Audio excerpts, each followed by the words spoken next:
Hi hello welcome to my channel my self Supraveena. అందరూ ఎలా ఉన్నారు? నేనైతే చాలా బాగున్నాను. మీరందరూ కూడా బాగుండాలని మనస్ఫూర్తిగా కోరుకుంటున్నాను. ఇంకా ఎవరైనా మన ఛానల్ని సబ్స్క్రైబ్ చేసుకోకపోతే డూ సబ్స్క్రైబ్.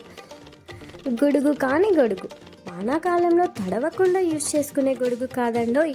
వానాకాలంలో భూమిలో నుంచి అమాంతం పైకి వచ్చేసే గొడుగు అవేనండి పుట్టగొడుగులు.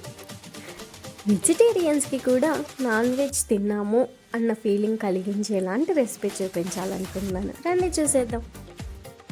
మేము ఇక్కడ పుట్టగొడుగులన్నింటినీ ఒక బౌల్లో తీసుకుని అందులో కొన్ని వాటరు కొంచెం సాల్ట్ వేసి కొంచెం సేపు అలానే ఉంచామన్నమాట. సో అలా ఉంచడం ద్వారా ఏమవుతుందంటే ఈ పుట్టగొడుగులకి మన్ను అంటుకొని ఉంటుంది కదా, సో అదంతా పోవడానికి యూజ్ అవుతుంది అనమాట ఇలాగా.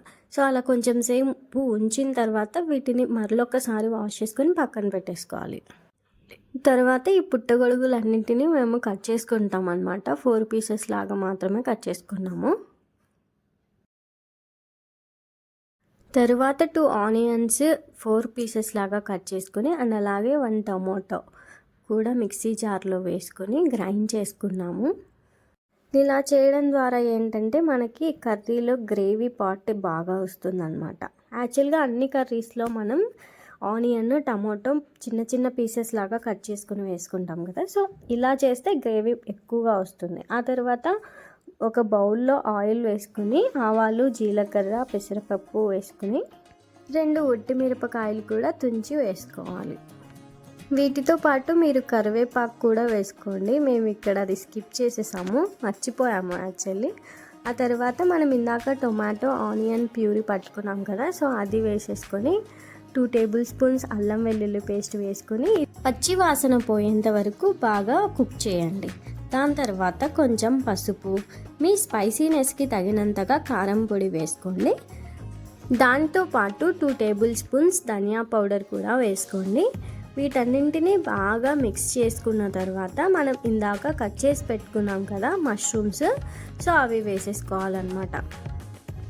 వీటిని బాగా మిక్స్ చేసుకున్న తర్వాత కొబ్బరి పొడి, మీ రుచికి తగినంతగా సాల్ట్ వేసుకొని అవి కూడా బాగా మిక్స్ చేసుకోండి. సో ఈ 2 కూడా కారం పొడి ధనియా పౌడర్ వేసుకున్నప్పుడే కూడా వేసుకోవచ్చు. సో మేము అప్పుడు మర్చిపోయాము, అందుకే పుట్టగొడుగులు వేసిన తర్వాత వేసుకున్నాం అనమాట. సో ఇలా వేసినా అలా వేసినా ఏం కాదు. సో ఇవన్నీ బాగా మిక్సప్ చేసుకుని వీటిని కాసేపు కుక్ అవ్వనివ్వాలన్నమాట. అలా కుక్ చేసుకుంటే మనకి ఈ ఉప్పు కారం అనేవి ఈ పీసెస్కి బాగా పట్టుకుంటుంది. ఇలా 2 మినిట్స్ కుక్ చేసుకున్న తర్వాత మనం ఇందులోకి కొన్ని వాటర్ యాడ్ చేసుకోవాలన్నమాట. మరీ ఎక్కువ యాడ్ చేసుకోవద్దు, అలాగని మరీ తక్కువ యాడ్ చేసుకోవద్దు. ఈ పీసెస్ కొంచెం మునిగేదాకా వాటర్ యాడ్ చేసుకొని కాసేపు అంటే 5 to 10 మినిట్స్ కుక్ చేసుకోండి. అలా కుక్ చేసుకుంటే మనకి ఈ పీసెస్ అన్నీ మెత్తబడిపోతాయి.